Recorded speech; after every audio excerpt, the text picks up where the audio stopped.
Welcome to People Doing Good for Others.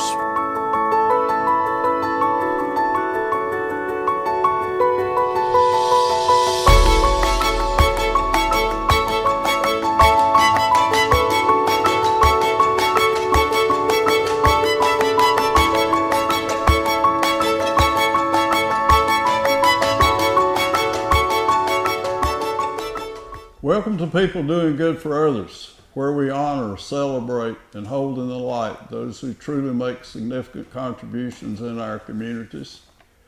I want to thank Wilkes Communications and River Street Networks for this opportunity. I'm Gary York, and I'm grateful to be here.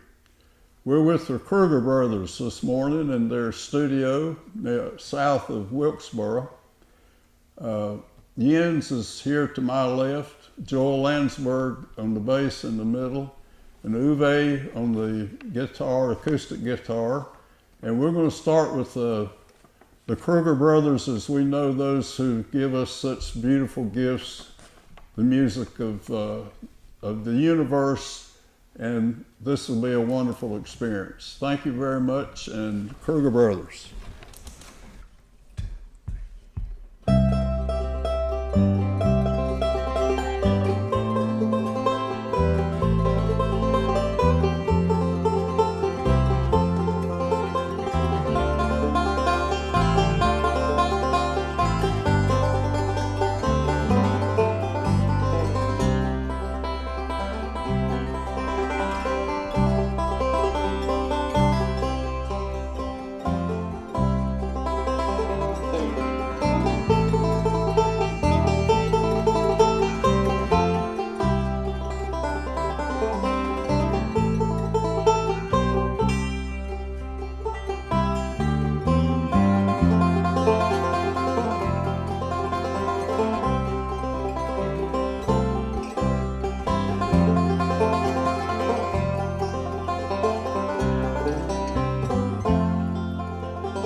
thank you so much. What an honor to be with you today. Jens, tell us how long have the three of you been together? And where did you meet and how did that happen? Well, of course, Uwe, me, my brother, he's my older brother. We've been playing ever since we were little children. Okay, sure. And then Joel, we met Joel in 1989 when he moved to Switzerland from New York. Okay. And then we started playing soon thereafter. And then he became a full-time member of our band. I mean, for this little like trio, in a sense, it was I think in '95. Okay. 94, 95, something like that. But we had played, about for 6 years before that. We'll go back and tell about finding music as youngsters in the streets in Switzerland. How did it? A little bit about how did we get going? Oh, it was very civilized. It wasn't. We didn't find it on the streets. We found it at home. Home. Both of our parents played music. Okay. Folk music at home, guitars, accordions, harps, and stuff like that. And we sang a lot of folk songs. And so it was a natural thing for us to, as soon as our hands got strong and big enough, to start to play those instruments. My dad even had a banjo, even though there just was a neck. My dad sat on it one day, and so Jens just put string on it and got a chord chart and learned all the chords before he even knew how they sounded. And so when he got a banjo, he could play it within a week. So it was within a amazing. week. Well, yeah. Pretty much, and he doesn't like to hear that, but it was amazing. But his fingers were bloody, of course, because there were steel strings, and he had practiced all those chords with just string, the hemp string, and it was just quite an amazing thing for me to watch because it took me forever just to get the first chords going and everything. And then there goes my little brother and does all that. It was a lot of fun, We played a lot of music instead of watching TV. Our parents sang with us every evening before we went to sleep, and it was just just a wonderful thing. Normal thing. Yeah. It was very normal. Music was Normal. very normal. And Joe also, New York, Well, he yeah. grew up I grew up in a very musical family also. I never knew her, but my mother's mother was part of the Yiddish theater back in New York in the day and was friends with Fanny Brice, and there was always music in our house, as long as I can remember, always. Yeah, and you studied music more. I did. Right? I studied music all through elementary school, into middle school and high school and college. I was a music major, and I was very blessed and honored to have some phenomenal teachers growing up. And one of the greatest bass players that ever lived, Milt Hinton, was my mentor back then, and he was just a great inspiration in my life. Really, just a phenomenal man. Yeah. For Jens and me, there was no lessons. We didn't have enough money to get lessons or anything like that. But our uncle was a trumpet player, a really good trumpet player, up in classical trained trumpet player. And I asked him what to do about that. He said, "Well, you can make any other musician in the world your teacher if you know how to ask politely about things." And so this is pretty much what we did. We tried to play with good musicians and just ask them how they do things and then learn it that way. And also, there was a little bit of a sentiment in our house, maybe Lutheran, you could call it. I don't know. But the sentiment was a little bit, everybody could play in our family anyway. In our family, everybody sort of played or sang or could recite. And if they couldn't play or they could at least recite poems, or something. You could. It was just normal, normal way of entertainment. So music was normal. It was just normal, and so it was like if you can't figure it out yourself, you probably don't have enough talent anyway. It was, it was a little bit more of that sentiment. And of course, if we would have considered to be classical music, that of course you have to go learn. But playing banjo and guitar, if you can't figure that out, I mean, really, then. But we were from a blue collar family, Blue collar? Yeah, absolutely. Okay. My dad worked in a steel tube factory when we moved, and he was a hydraulics engineer later, and so there was no, like I said, we didn't have a piano at home or violins or anything like that. Nothing of the highfalutin stuff that the other people had, the rich people had. But guitars were there, and the folk music instruments, and lots of funny songs. Lots of entertaining songs for kids, and just very very northern German. Our mother came from Königsberg, which today is Kaliningrad, which is right by the Russian border below Lithuania. It was East Prussia, Germany, before the war. Okay. And our father is from northern Germany, right before. Between Hamburg and Bremen.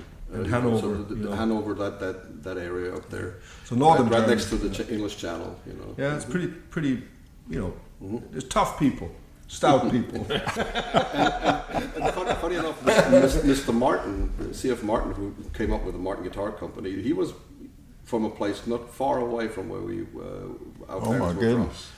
And so the guitar actually stayed up there. After he left for New York, there was lots of other guitar builders, you know. So the guitar is a folk music instrument up there, just as it is Folk around music. here. You know? And the playing styles are even very similar, you know. Yeah. Like the first thing my mom taught me was like this.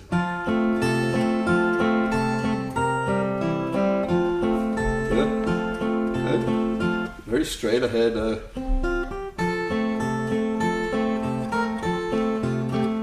And then you just put a little syncopation to it, and then it sounds like a.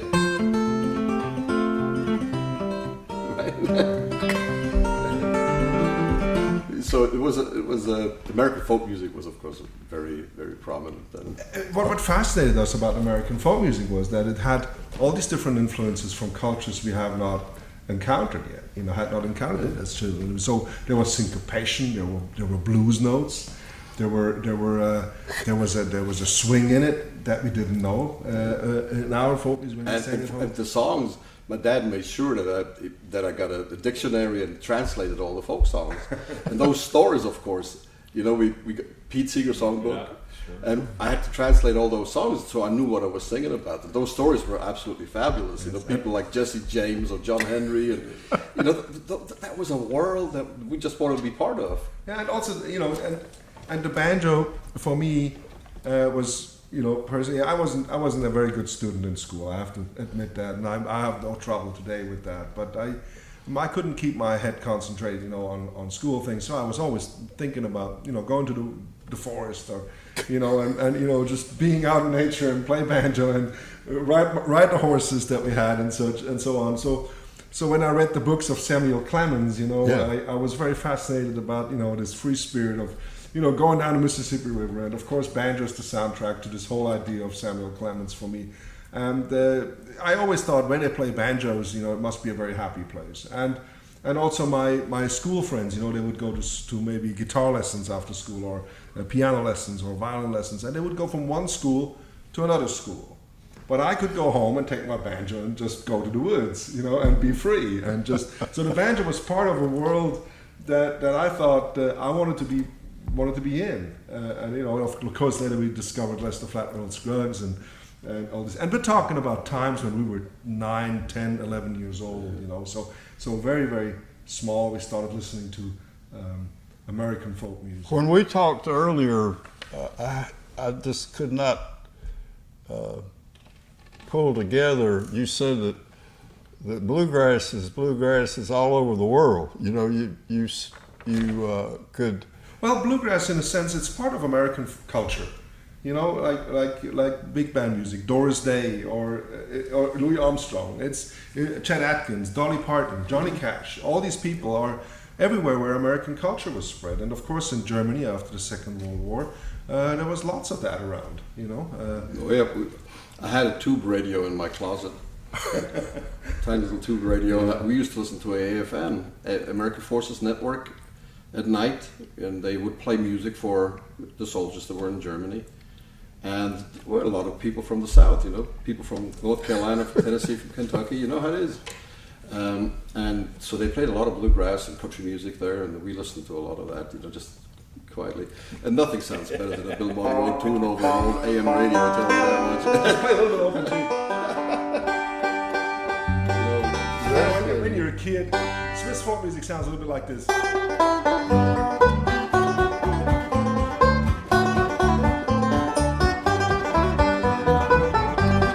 And so on, right? And then you turn your radio on, Gary, and just.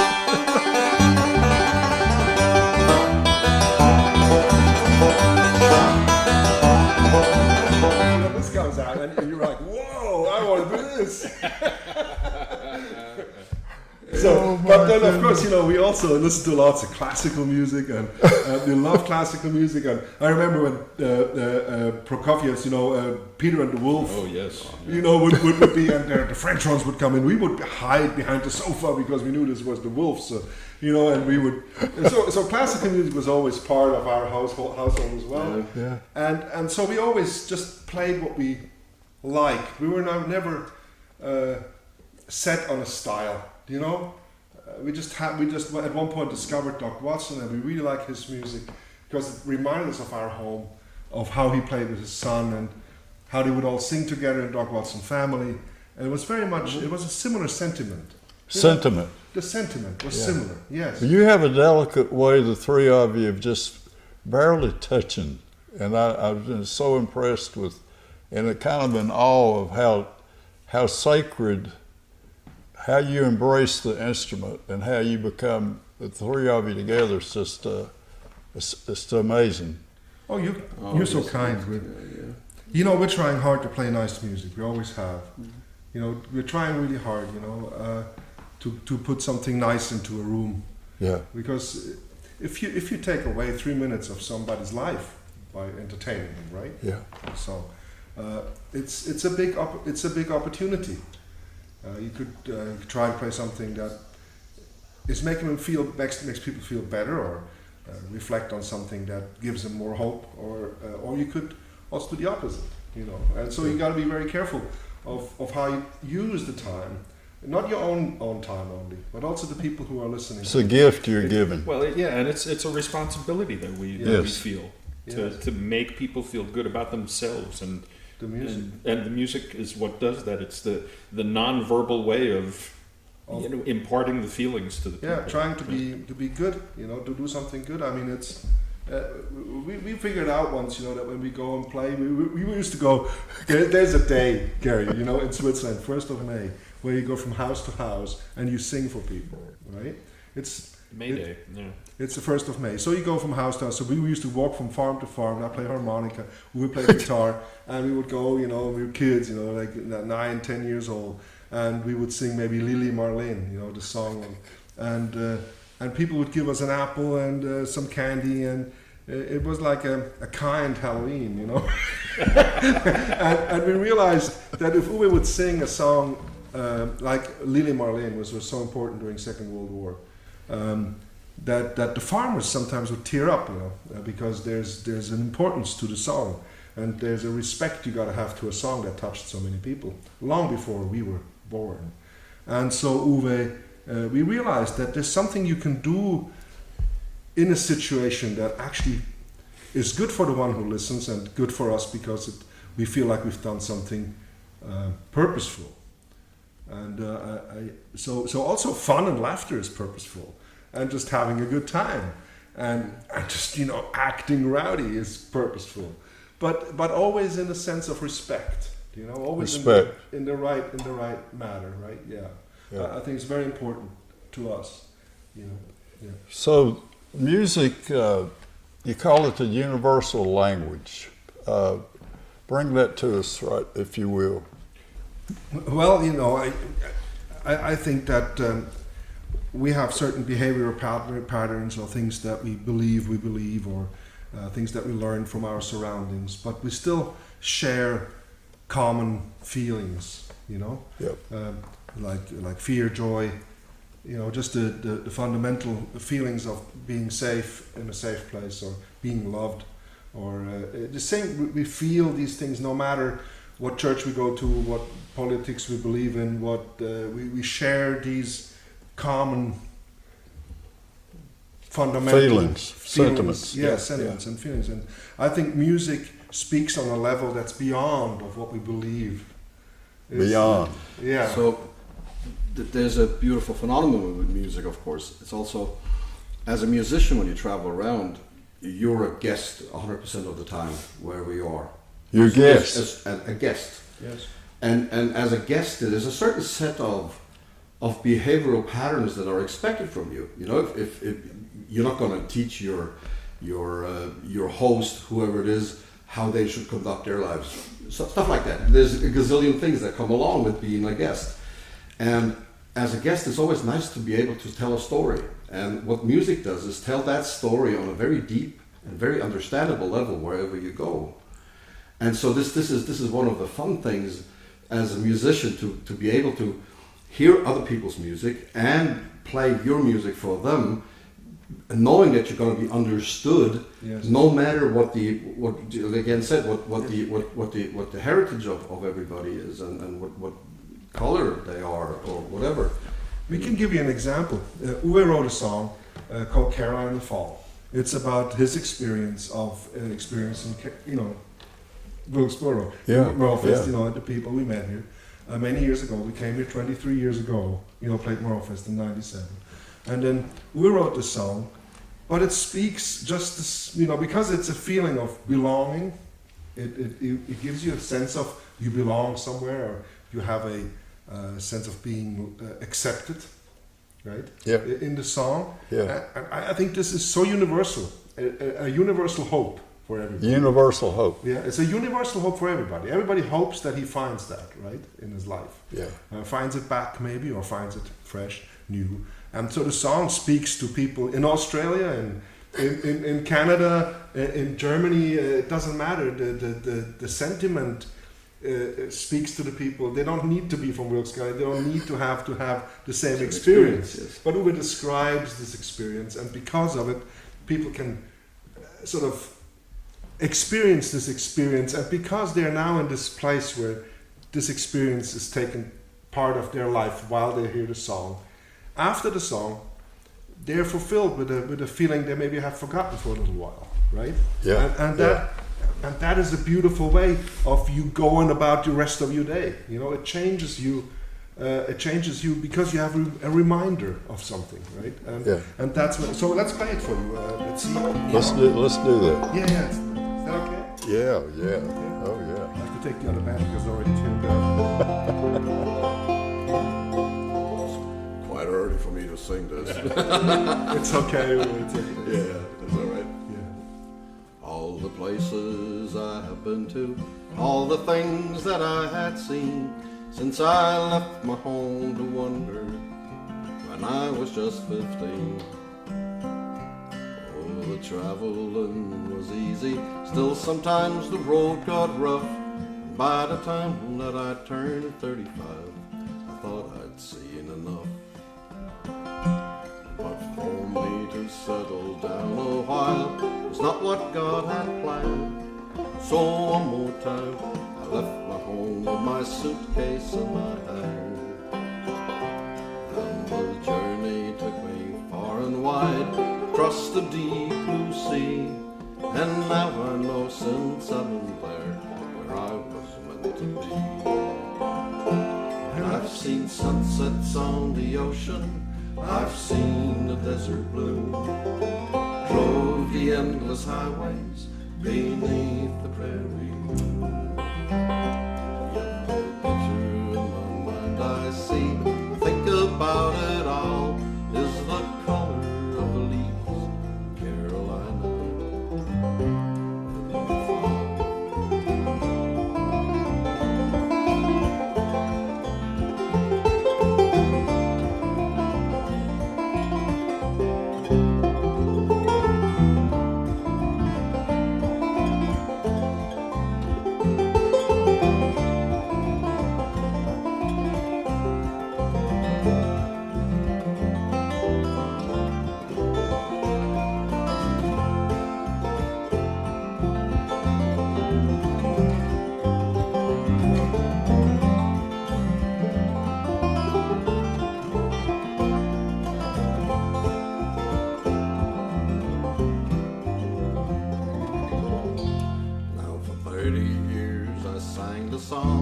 Doc had taught to me, and the things that he would sing about I never dreamed I'd see. In the hills of Carolina, folks have opened up the door for the first time in my life. I'm not a stranger anymore. And I've seen sunsets on the ocean, I've seen the desert bloom, drove the endless highways beneath the prairie moon.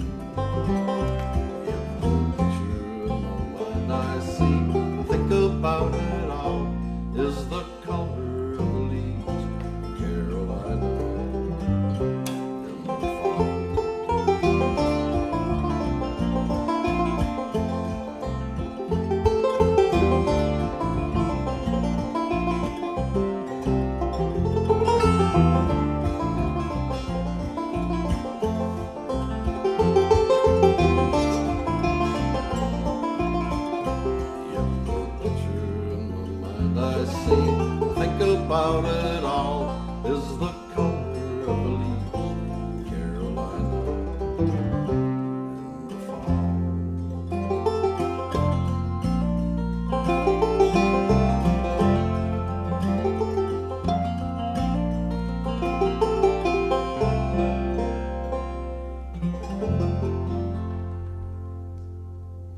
Amazing. Wow. Tell us about coming to Wilkes County, Wilkesboro, MerleFest in '97. How did that happen? And I talked to Brenda Shepherd last night, and that was such a, how she embraced me and just told me things that I felt like an insider. You know, we just. That's what that song was talking about. Yeah, we were really extremely lucky that we ran into the Shepherds.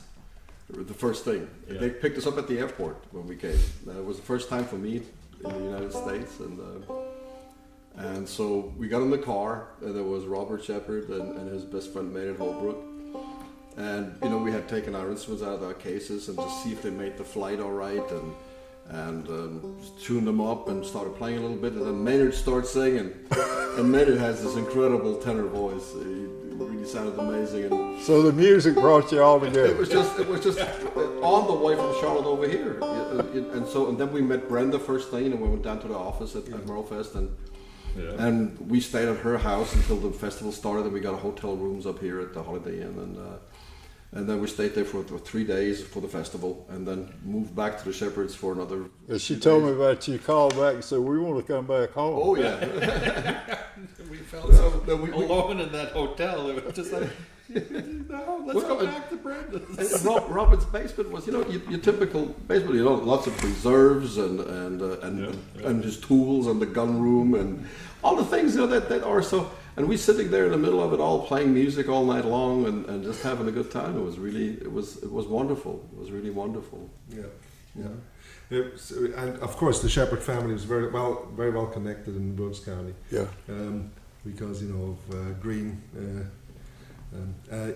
having the car sales, and all that going on for years and years. And then Robert being the health inspector for the county.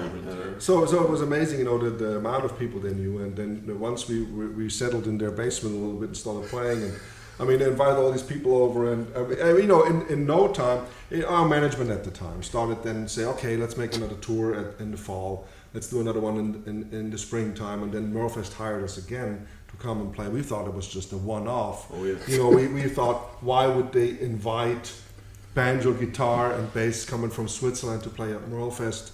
They have, and I always make a joke around the world. I say, I think there's more banjos in Wilkes County than KitchenAids, So we thought, so we said, and they know how to use them, There's the great musicians like Eric Ellis here, and all these great, fantastic musicians. And why would they hire some Swiss people, to come and play?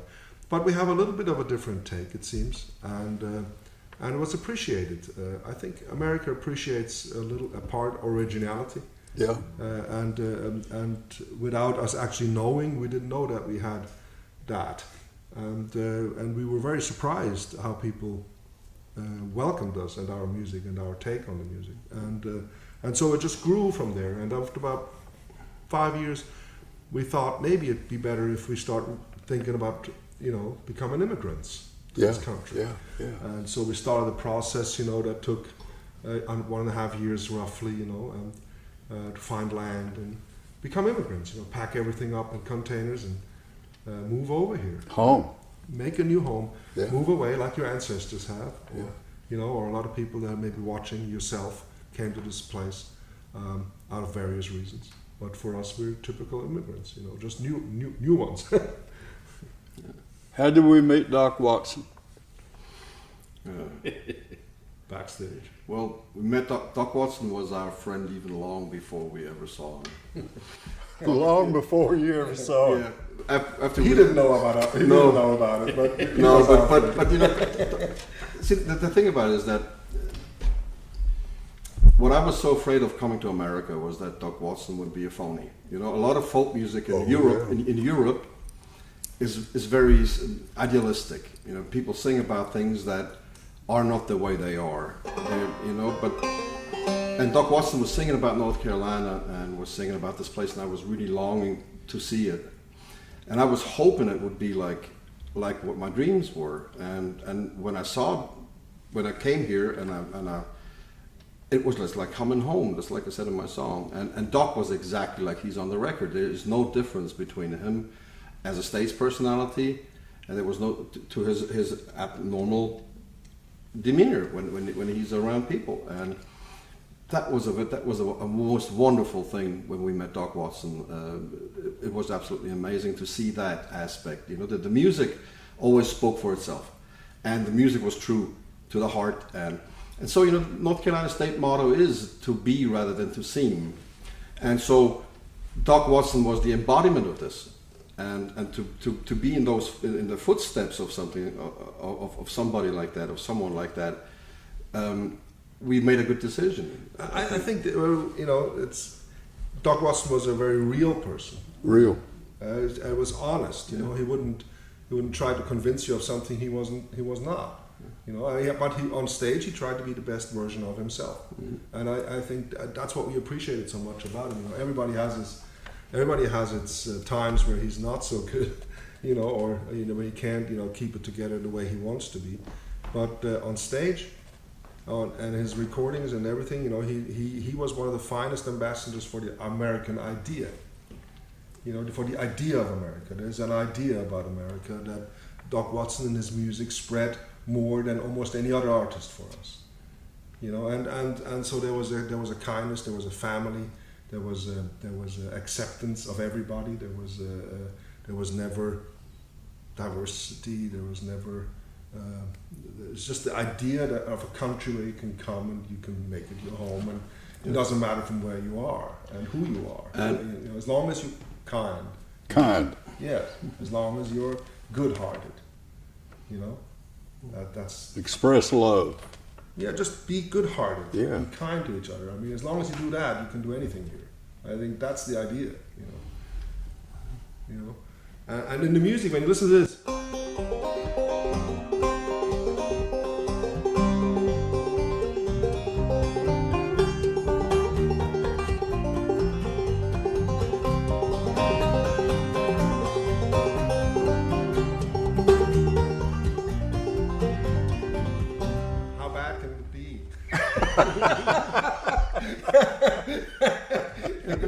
For me as a singer, it was a, you know, by studying his music and studying the language that he was using, it was just, I come here and I understand the people. You know, a lot of people. People understood you. They understood me. Yeah. It was More so than they did me. I mean, you know, I came from New York. I thought, oh yeah, no problem. I had a much bigger learning curve of fitting in here than Uwe did, really. Well, you know, it's just was a wonderful education, and so meeting Doc Watson was like meeting a kindred spirit. Really, he also was a street musician for a while back then, and here people in Wilkesboro, old people in Wilkesboro still shake their heads and say, well, I don't know why Doc Watson never became a star. He was just a guy sitting down there at the furniture factory. You put a nickel in his cup, you know. And we did it. Yeah. You did that in your youth years. Mm-hmm. Yeah, we did about 2 years. You know, yes. We traveled around and lived on the streets because we had no more home. But when we came to America, you know, everything was different. Also for the music that we made. You know, I mean, we played in rock and roll bands, played electric guitars. You did? Oh yeah. We played lots of electric guitar and rock and roll bands and country rock bands and then when we came here, you know, we decided just to do this, just sit down, you know, just play trio music. And and in Europe, actually, we had a big stage show for a while, you know, where we would, you know, land with a UFO on a moonscape, you know, with pyro effects and all that. And we had lots of helpers. And you know, we were young, and I would fly around, you know, through the audience, you know, on ropes, you know, and you know, it's all the things you do when you're young. I don't have to tell you. So, and then, but I also had a dream of, you know, playing with symphony orchestras, you know, composing for symphonies, and so at one point here I was able to start writing, you know, for full symphony arrangements for Krugers Brothers and full symphony, and then string quartets, and so got lots of support from the National Endowment for the Arts and from Chamber Music America, and we worked with really great string quartets. And we had the support from the private donors and people that were really interested in doing something like that. So I'm writing a new piece right now for Wilkes County. I got commissioned by the Isom family, and they're looking for help from the town and various. So you talking about Dale and Michelle? Well, Dale Isom, he came once at T.R. Bryan's memorial party when he was still alive. He organized a memorial party around MerleFest. Dr. T.R. Bryan, who one of the most celebrated humans, in Wilkes County. He was, and he had a memorial party for himself, right before he passed away. Before he passed away, he said, "I want to be there," So he was. He's an amazing man, Dr. T.R. Bryan. Anyway, so Dale was also, went to the same church as Dr. T.R. Bryan and Ruth. And he came to me once and said, "Hey, if you need any help or you have musicians come, because Dale owns a few hotels." And he says, "I can help you with that." And I said, "Well, great." And then he called me up a little later and he said, "I want to talk to you about an opportunity or something, And he came into the studio here and he said, "Well, why don't you do a Krugers Brothers concert for the community?" I said, "Absolutely. We would love to do that, But why don't we try to organize, concerts, a concert series for the town?" And so Daniel, his son, went right on board with it, and they started to organize, concerts for Wilkes County, and they went on. And then at one point we said, "Well, why don't you have a festival?" Dale came and said, "Oh, yeah." I said, and we used to have a festival that we started, on the Shepherd Farm with Brenda, Caroline in the Fall, we called it. And, beautiful festival, but because of Robert being ill, we couldn't continue doing it, and so we didn't do it for quite some time. And then Dale said, "Why don't we call it Caroline in the Fall, make the festival with the town?"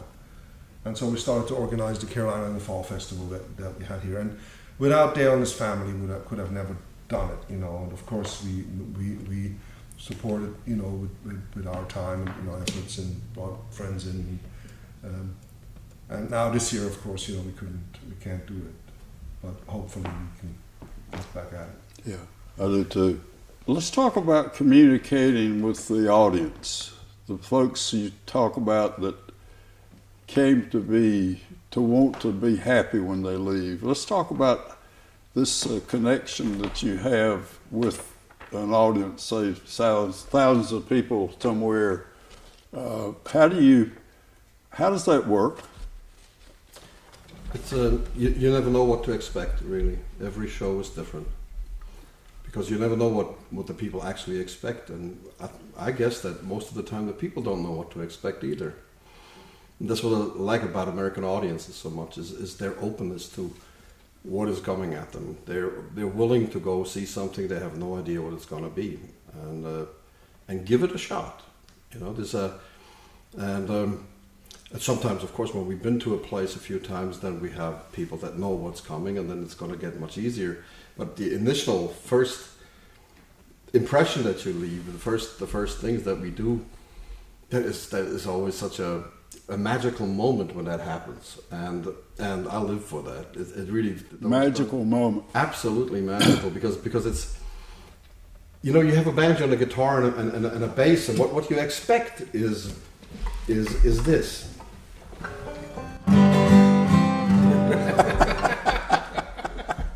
Yes, I mean that's the general.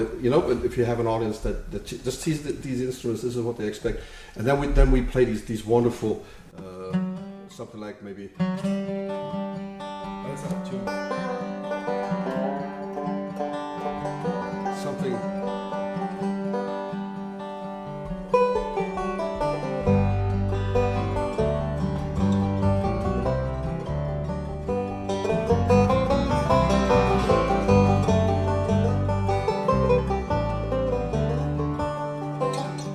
That's so all right. Yeah. Or maybe.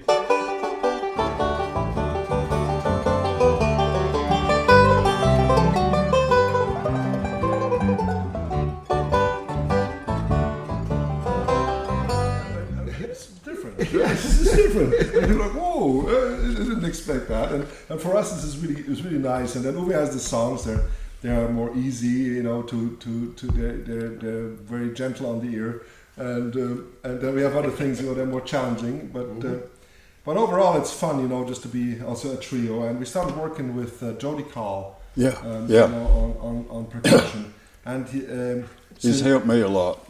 Jody is first class man, a great drummer. Really, we always are surprised, you know, because he has a full-time job and he's got a very high responsibility in his job and it gets off. But besides, he also has a family, and then he's a good drummer. And I said, wow, he's pretty smart. Pretty smart guy, and he's got a good heart. Yes, But his drumming, of course, enables us to play songs and tunes from different styles of music than what we do just in the trio. And the trio is not very rhythmically based, very melodic, lots of harmonies, lots of very nice dynamics. With a drummer, we can play a classic country song, or, you know, fashion our songs in a way that's... So it's giving you versatility then. And this year especially was important because we just this weekend we're going to have the 40th anniversary of our live stream. You know, 40 shows we did since we started our live streams, and we played well over 300 songs. You know, different songs. You know, in the 40 shows. And so to keep a variety up and keep people entertained with new material or material they have never heard from us, if you do it that many shows, you know, 2 shows a week, 2-hour shows a week, so you have to constantly come up with new things every week. We're trying, you know, we have repeated some of the songs, but we always try to slip in new things. And with a drummer, it makes it a lot easier because you can really go into different genres. Well, thank you for sharing that. Yeah. Wow. Yeah. I read that this person described you as having discerning taste, unpretentious, enlightening, inspiring, and fresh. Well, it's a kind of humbling statement, you know. Well, you're humble folks. You know, your heart's where you sit. You know, there's no show here. You're just good people. And I'm so grateful. What a blessing for me to be here today. And Jody called, helped with this, made this work. Well, you're a gentleman, Gary. I really appreciate you very, very much asking us to be on this show and having the opportunity to talk a little bit. Before we leave, talk about the Colorado moment, if you will. This was part of our conversation yesterday.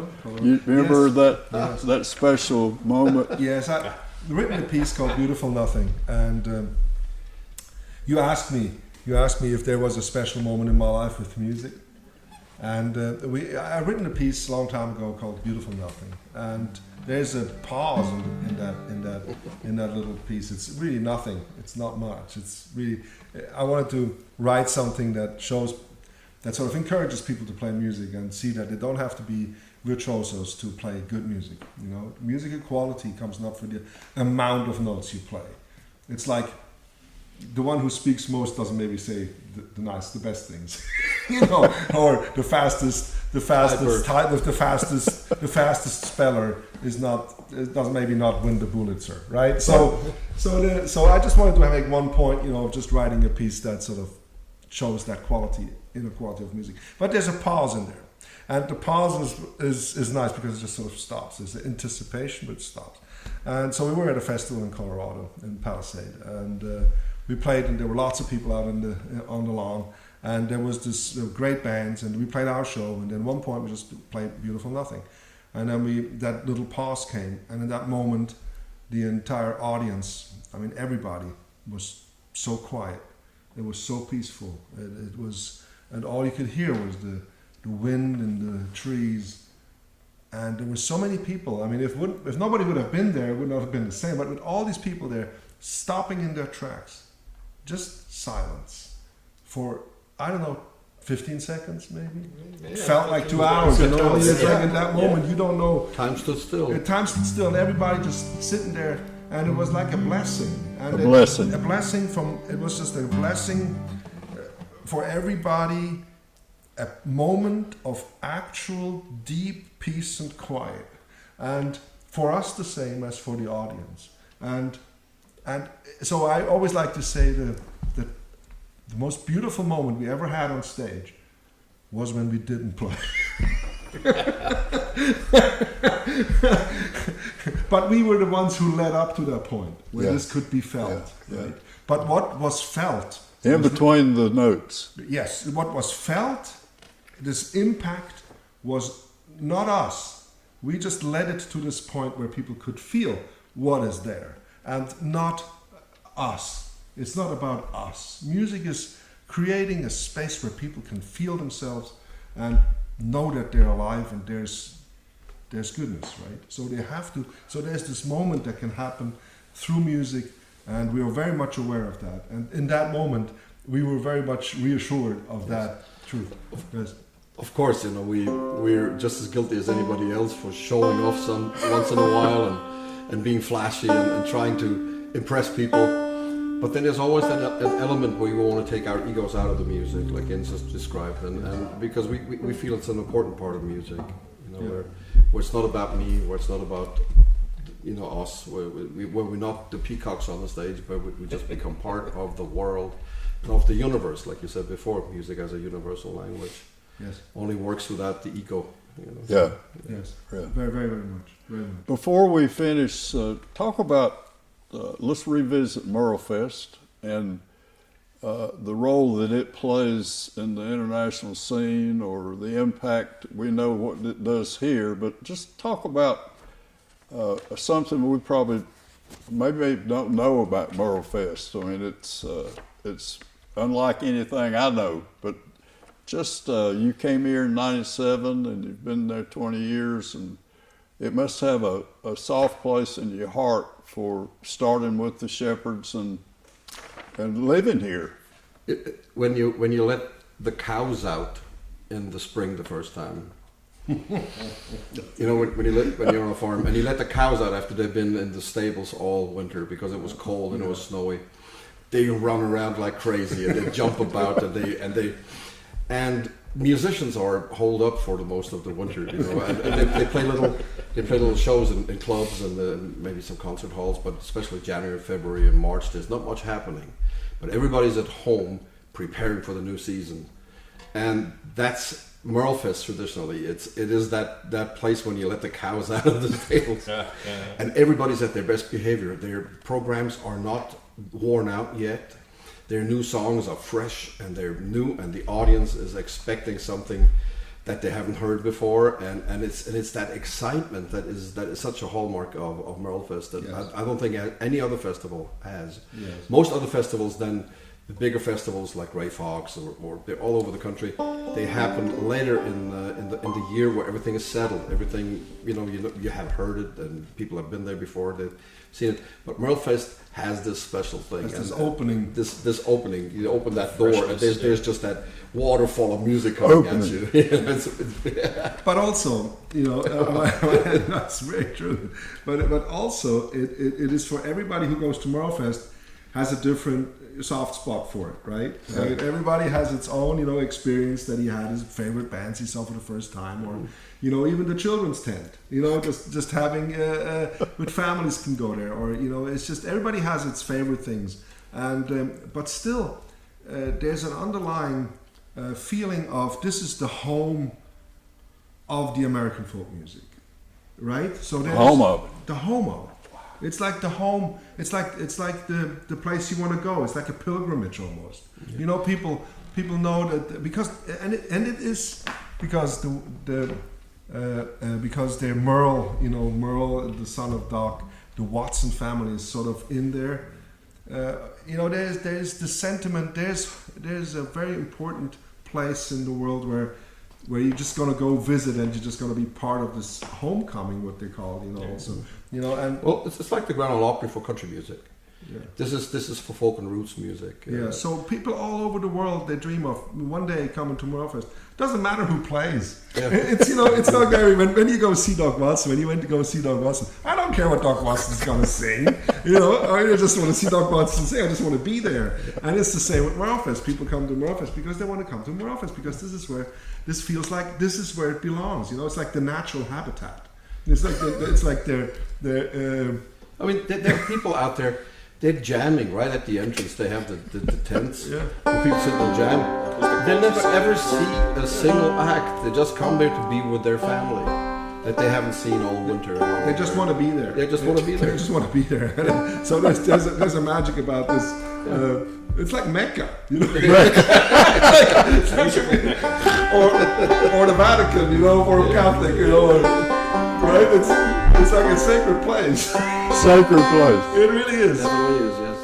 It really became that. Like, we never thought that we ever play there. I mean, Jens had played Bean Blossom with Bill Monroe back in 1982, and he played at the Grand Ole Opry with him and all sorts of things, And then when we started having this trio together, we were discussing what we want to do with this, And Jens said, "Oh, I want to play Bean Blossom," And I wasn't that much of a bluegrass fan, but at that point, and I love bluegrass. Don't get me wrong, but I saw this in Fred's magazine. We had Fred's magazine. Remember? Yeah. There was this tiny little ad for the first MerleFest, and I said, "See, this is what I want to play." And he said, "You're crazy." and 10 years later, we actually played it. It was just amazing, and it was not because we wanted this. A friend of ours sent in a tape with some of our music. And Ron Block, Alison Krause's banjo player, was good friends with B. Towns, and he had just been in Switzerland. We had opened for Alison over in Switzerland, and Ron Block said, "Yes, you got to have these people. They're wonderful. They would be a great addition to your festival." So they hired us, and that was that. So absolutely amazing. Kruger Brothers. Wow. Jens, Joel, Uwe. Thank y'all so much for honoring Wilkes Communications and the MerleFest and life itself. You just you've dedicated your souls to mattering in the lives of others. And I like to say that the happiest people we know are those that are seeking and finding ways to serve God, family, friends, and worthy causes, and this universal love about music. Yes. And I'm grateful that I could be here today. And you had a great song. We were going to end with one, right? Yes, absolutely. We could have never done everything we've done without the help of a lot of people. And one person helped us tremendously in 2013. Steve Martin gave me an award. Yeah, I saw that. And we got to play, TV shows and things. And it was for us. It was a big deal. It helped us tremendously. But he was just one of many. Like Deering Banjo Company, Collins Guitars. I mean, countless people, friends, and so we're thankful for a lot of people, helping us. And today it's you. Well, I hope so. So and here's What an honor for me. And here's a little piece called Jack on the Wind. It's about a bar in Asheville. Just a little piece, huh? Okay.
Steve, I want to talk about you giving so much to this community, filling the house with Doc Watson, didn't you, for a benefit at the Stone Center Yeah, for Haiti. and for the Heritage Museum Yes.